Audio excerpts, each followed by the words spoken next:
সকালবেলা স্নান করেছি, কে বলবে বলো তো। উফ, কি গরম লাগছে। বেশিক্ষণ হয়নি, 1 ঘন্টা মতন হয়েছে। এই জামা কাপড়গুলো মেলতে আসলাম, ছেলেকে খাওয়ালাম, ছেলেকে খাইয়ে মায়ের কাছে দিলাম, মা ঘুম পাড়াচ্ছে। আর দোষী, ওরে বাবা রে বাবা, যে কি কষ্ট ওকে ঘুম পাড়ানো আর খাওয়ানো। তো যাকে খেয়ে তো নিয়েছে চুপচাপ, এখন ঘুমোবে কত দূর জানি না। আর মা পুজো দিয়ে দেবে। বৌদির বাড়ির থেকে ফুল এনে দিলাম, মা বললো যে তুই রান্নাটা বসিয়ে দে, দেরি হয়ে যাচ্ছে। আসলে রাত্রিবেলায় এডিট করে রাখতে পারিনি, মানে শর্টসের কিছু এডিট বাকি ছিল, কিন্তু ব্লগের এডিট হয়েছিল না, তো তার জন্য ওই এডিটের কাজ করতে গিয়ে দেরি হয়ে গেছে। মা বললো তুই স্নান টান সেরে রান্না বসা, আমি করে নেব। আর সকাল থেকে মেঘলে মেঘলে করছিল, এখন আবার একটু রোদের তাপ দিচ্ছে। এ দেখো কত ফুল ফুটেছে। এই ফুলগুলো যদি আমি না তুলি না, এ দেখো শুকিয়ে যাবে। এ দেখো শুকিয়ে গেছে নিচের দিকটাতে। 2 দিন তোলা হয়নি বলতে যে বৌদির বাড়ি থেকে এত ফুল দিচ্ছিল, ওই জন্য ছাদ থেকে আর ফুল তোলা হয় না, থাক ছাদের ফুলগুলো।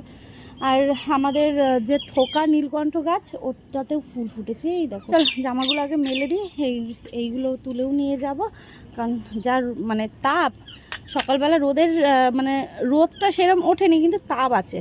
আর সেই তাপে পুরো মানে শুকিয়ে গেছে। ট্যাঙ্কিটা চালানো হয়েছে, মানে মোটরটা চালানো হয়েছে ট্যাঙ্কিটা ভরার জন্য। কী সব উল্টোপাল্টা বলে দিচ্ছি।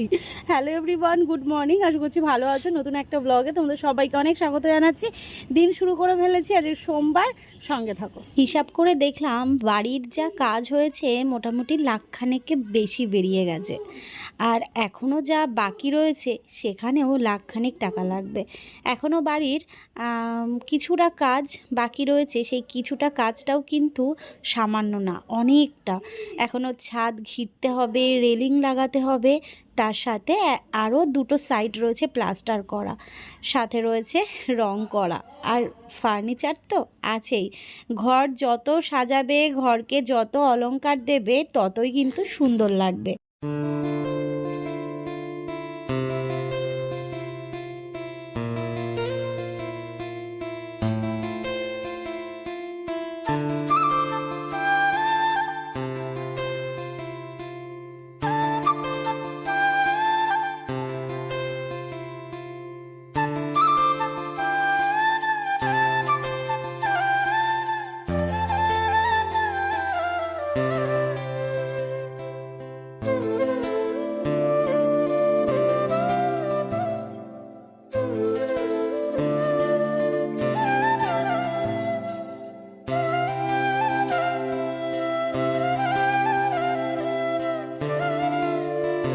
গাছের ফুল তোলার আনন্দই আলাদা। অনেকগুলো ফুল ফুটেছে, এটা তো পুরো থোক ভর্তি ফুল। দেখো দেখো, ট্যাঙ্কি ভরে গেছে। মা তো ছেলেকে ঘুম পাড়াচ্ছে, ওকে নিয়ে আসতে পারবে না, চলো নিচে যাই ঝটপট করে। আর তুললাম না, এনাফ। এই যে এতগুলো তুলে নিয়েছি। এদিকে দেখো সমস্ত সবজি মা কেটে দিয়েছে, আর আমি এদিকে রান্না করব। এই গুছিয়ে দেয় বলে আমার চটপট রান্নাটা হয়ে যায়, জানো তো। এদিকে ছেলের জন্য সবজি কেটে রাখা রয়েছে, এখানে অনেক কিছু রয়েছে, পেঁপে, রাঙা আলু, গাজর, পটল, আলু।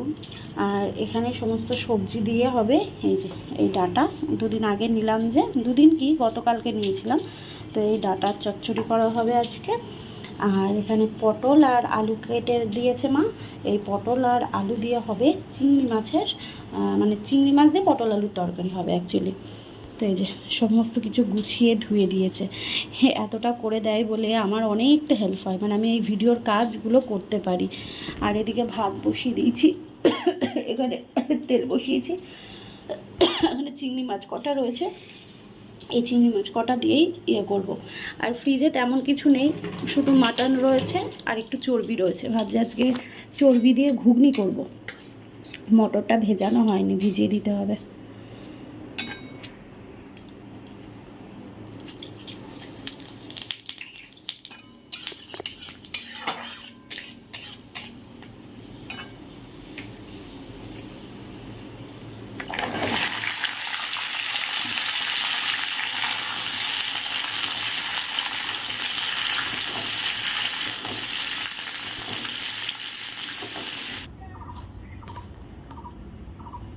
যারা খায়নি তাদের আবার খাইয়ে দাও বলো বাড়ি এসে। আমাদের পাড়ায় যে কটা বাচ্চা ছিল সবাই খেয়েছে।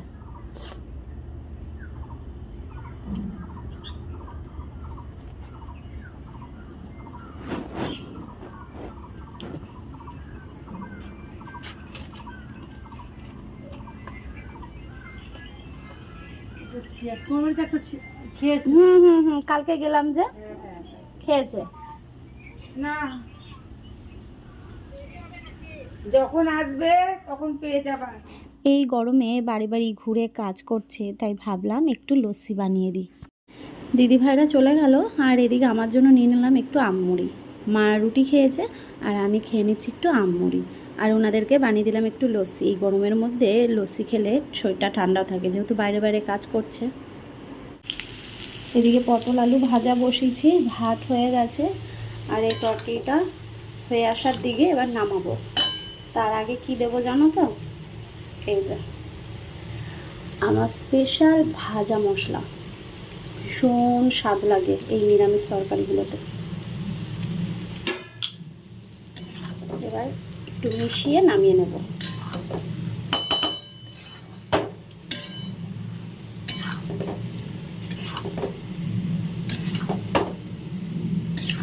মানে যে গন্ধটা বেরোচ্ছে না এবার তরকারিটা দিয়ে, এই গন্ধটা তোমরা পাবে না, এই গন্ধটা আমিই পাচ্ছি। দারুণ একটা স্মেল বেরোচ্ছে, দারুণ দারুণ একটা স্মেল। চলো রান্না কমপ্লিট, বন্ধ করে দিই। এইবার এই যে পটল চিংড়িটা হলেই হয়ে যায়। তবে আলু সেদ্ধ মাখার জন্য লঙ্কাটা ভাজা হয়নি, আবার এই কড়াইটাকে ধুয়ে নিয়ে তারপর করব। তরকারিটা এবার নামিয়ে রাখি। চলো রান্নাবান্নাগুলো তোমাদের সাথে এক ঝলক শেয়ার করি। এই হচ্ছে একদম সমস্ত সবজি দিয়ে একটা নিরামিষ তরকারি। দেখতে কেমন হয়েছে জানিও, আর স্বাদটা তো ভীষণ ভালো হয়েছে, যেটা আমার বর প্রশংসা করেছে। আর এইদিকে হয়েছে পটল চিংড়ি। অনেক দিন পর কিন্তু পটল চিংড়ি রান্না করলাম। দেখতে কেমন লাগছে এটা তোমরা অবশ্যই বলো, কারণ তোমরা দেখতে পাবে। মানে আগে দর্শনধারী তারপর তো গুণ বিচারি, তো তোমরা আগে দর্শন করে বলো। আর গুণটা তো আমার বর আছে, মা আছে। কি হচ্ছে বাবু? খাবা তুমি, খাবা? ওই দেখো দেখো, আজকে দুপুরবেলায় ছেলে ঘুমোতে অনেকটা দুষ্টুমি করেছে। মানে কিছুতে ঘুমাবে না, রীতিমতন আমার সাথে যুদ্ধ চলছে। ও ঘুমাবে না আর আমি ওকে ঘুম পাড়িয়েই ছাড়বো। তো এইদিকে মা বলছে এখনও ঘুমায়নি। আমি বললাম না, এখনও যুদ্ধ চলছে। তো একটু বকাঝকা খেয়ে তারপরে এই যে কাঁধে মাথা দিয়েছে, এখন ওকে ঘুম পাড়িয়ে দেবো। মানে গতকালকে এত সুন্দর ঘুমিয়েছে, একটু প্রশংসা করেছি আর ব্যাস। এখন হচ্ছে আজকে ও ঘুমাবে না। আমি দেখেছি আমার ছেলের প্রশংসা যদি আমি করি বা বেশি করে ওর নাম করি যে এটা করেছে এটা হয়েছে, তখনই ছেলেটা আমার সেটা আর পরের দিন থেকে আর করবে না। বা খাওয়ানোরটাও যদি বলি যে আজকে খাওয়াতে কষ্ট হয়নি, তাহলে পরের দিন থেকে ব্যাস শুরু হয়ে যাবে। এটা আমার প্রতিদিন হয়। ছেলের ঘুম হয়ে গেছে। আজকে ঘুমোতে গিয়ে ছেলে যে কি দুষ্টুমি করেছে কি বলবো। জল নেই, আর জল নেই এর মধ্যে। ওলে বাবালে ওলে বাবালে ওলে বাবালে। ছেলেকে ঘুম পাড়িয়ে তারপর গিয়ে আমার কিছু শ্যুট ছিল সেইগুলো করলাম, তারপরে এই যে উঠে পড়েছে। ও মা, কি আচার খাচ্ছ তুমি? তেঁতুলের আচার খাচ্ছ না আমের আচার খাচ্ছ? হ্যাঁ দুধু শোনা। বাবা বড় মা কই? বাবা বড় মা কই? কই দেখি দাও তো, বড় মা কই বাবা? দেখো দেখো দেখো, সবাইকে দেখি দাও বড় মা কোন দিকে? কোন দিকে বড় মা? কোন দিকে বড় মা? বলো বড় মা তুমি ভালো আছো? কই বড় মাকে বলো বড় মা তুমি ভালো আছো? হ্যাঁ বাহ, বলো বড় মা তুমি ভালো থেকো আর আমাদেরকেও ভালো রেখো, তাই না? একটু নম করে দাও বাবা, একটু নম করে দাও, বম্মাকে একটু নম করে দাও। ও বড় মা, বড় মা নম। এটা রাখো রাখো রাখো, এটা রাখো রাখো, দু হাত দিয়ে নম করতে হয়, দু হাত দিয়ে দু হাত দিয়ে দু হাত দিয়ে এটা রাখো রাখো। এটা এটা কে দিয়েছে? এটা কে দিয়েছে? বর দিদুন দিয়েছে তো। তুমি এটা দু হাত দিয়ে নম করো, নম করো, নম করো, নম নম নম নম। বলো বড় মা তুমি ভালো থেকো আর আমাদেরকে সবাইকে ভালো রেখো। চলো এবার একটু বাইরে নিয়ে যাই। বাইরে প্রচন্ড মেঘ করেছে জানো তো, প্রচন্ড মেঘ করেছে। আমি কাজ করলাম, কাজ টাজ করে নিয়ে এই এখন ছেলে উঠলো, এখন একটু ছেলেকে সময় দিতে হবে। আমার আর দুপুরের ঘুম, আবার সন্ধ্যে থেকে কাজ থাকে, কি বলবো আর। চলো এই তো বাইরে যাই, চলো চলো ওঠো ওঠো ওঠো, উঠে দাঁড়ো উঠে দাঁড়ো উঠে দাঁড়াও, আস্তে আস্তে। আজকে জানো মানে বিছানার মধ্যেও হাঁটছে, এবার আমাদের এই বিছানা নরম, এত নরম, এবার হাঁটতেও পারে এই বিছানার মধ্যে, পা ডেবে ডেবে যাচ্ছে, টলমলো আরও বেশি খাচ্ছে। এমনি এখন টলমলো করে হাঁটে, তার মধ্যে তো আরও যে পা ডেবে ডেবে যায়। সে দাম করে এখানে কোলবালিশটা রয়েছে, ওই যে কোলবালিশের মধ্যে গিয়ে মাথা পড়লো, আর মানে এইটুকু গ্যাপ ছিল দেয়ালে লাগার। ও আমার মানে বুকের এইখানটায় যেন চড়াত করে উঠেছে, তাড়াতাড়ি করে আমি লাফিয়ে এসেছি, মানে আমি ওকে সবে এইখানটাই বসিয়েছি, ও দাঁড়িয়ে হাঁটতে গেছে, গিয়ে দম করে এরম পড়েছে জানো। ওফ, দুপুরবেলা শোয়ানোর সময় ছেড়ে দাও রেখে দিই, মানে আর একটু যদি হতো, বড় মা রক্ষা করেছে গো, সত্যি কথা। হ্যাঁ মা, দিয়ে চলো বাইরে বেরোই একটু এবার, চ বাবা চ চ চ চ। এত মেঘ করেছে, মেঘ ডাকছে, প্রতিদিনই এটা এখন চলছে। বৃষ্টি হচ্ছে না, মানে যেদিন হয় তো মুষলধারে হয়, আর যেদিন হয় না শুধুমাত্র এই মেঘ ডাকাডাকি করে ব্যাস বন্ধ করে দেয়। তো যথারীতি ও তো তাড়াতাড়ি করে চলে আসলো, কারণ বৃষ্টি যদি শুরু হয়ে যায় আটকে পড়বে। তো বাড়িতে আসার পর ব্যাস মেঘও কেটে গেল, মানে ঠাকুর মনে হয় চায় যে ও বাড়িতে চলে আসুক, তবে কাজেরও তো ক্ষতি হয়ে যায় তাই না এইভাবে। তো যাকে এদিকে ছেলেকে নিয়ে বাইকে বসিয়েছে, আর ছেলে তো বেজাই খুশি হয়ে যায়, বাইকে বসলে এটা ধরবে সেটা ধরবে, তারপর ওই কি বলে তেল যেখান দিয়ে ভরে সেইটা খালি ওঠাবে নামাবে, একদিন দেখেছে শুধু ওইটা, ব্যাস ওটা ধরে ওঠাবে নামাবে। আর এ দেখো হাত দেবে যে মনে হবে যেন ওই চালা, সেই শক্তি দিয়ে গাড়িটা ঠেলার চেষ্টা করে, এত পাকা হয়েছে ছেলেটা আমার। গতকালকে বৌদি খাইয়েছিল চিকেন দিয়ে ঘুগনি, সত্যি বলতে প্রথমবার খেলাম, চিকেন কুচি কুচি করে দিয়েছিল, হেভি লাগছিল। আর আজকে আমি খাওয়ালাম মাটনের চর্বি আর সাথে একটুখানি কিমা দিয়ে ঘুগনি। কিমা বলতে যেটা আমরা বাজার থেকে কিনে আনি, একদম ওরা কিমা মতন করে দেয়, কিন্তু বাড়িতে তো আর সেটা হয় না। তো আমি জাস্ট একটু মটনের থেকে ছোট ছোট টুকরো কেটে নিয়েছিলাম, আর সাথে তো চর্বি ছিলই। তো আজকে লুচি আর ঘুগনি হচ্ছে, তো অনেক দিন খাওয়া হয়নি, বর বলছিল যে একটুখানি ঘুগনি করো, তো গতকালকে বৌদি খাইয়েছিল বলে গতকালকে আর করা হয়নি, তো আজকে করলাম। ঘুগনির সাথে লুচি হবে না সেটা তো হয় না, তো ওই জন্য এখানে ময়দা মাখছি। আর ছেলে কিন্তু আজকে দুপুরের সাথে সাথে রাতেও ঘুমে অনেকটা দুষ্টু করেছে, মানে ব্যাঘাত ঘটিয়েছে। যতটা পরিমাণে ঘুমোয় ততটা ঘুমোয়নি, রাত্রি 9টা সাড়ে 9টার পরে গিয়ে ছেলে ঘুমিয়েছে। গতকাল রাত্রিবেলায় দুজন মিলে হিসাব করলাম বাড়ির কাজ করতে এখনও কত টাকা প্রয়োজন। তোমরা অনেকে আমাকে বলো যে দেখো আমি ভয়েস ওভার দেবো কি, ছেলে আমার সাথে দুষ্টুমি করছে।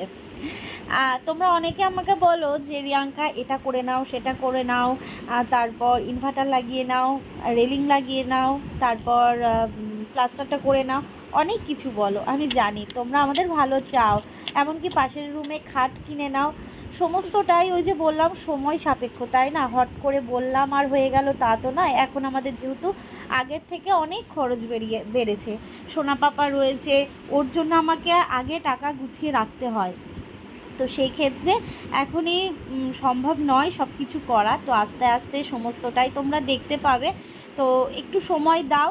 যাকে বলো তো এই ঘুগনিটা দেখে কার কার খেতে ইচ্ছে করছে, মানে ভিডিওটা দেখার পর কমেন্ট করে কিন্তু জানিও। আর এখানে রয়েছে লুচি, দারুণ কম্বিনেশন না? খাওয়া দাওয়া হয়ে গেছে, সবাই মিলে খাওয়া দাওয়া করলাম।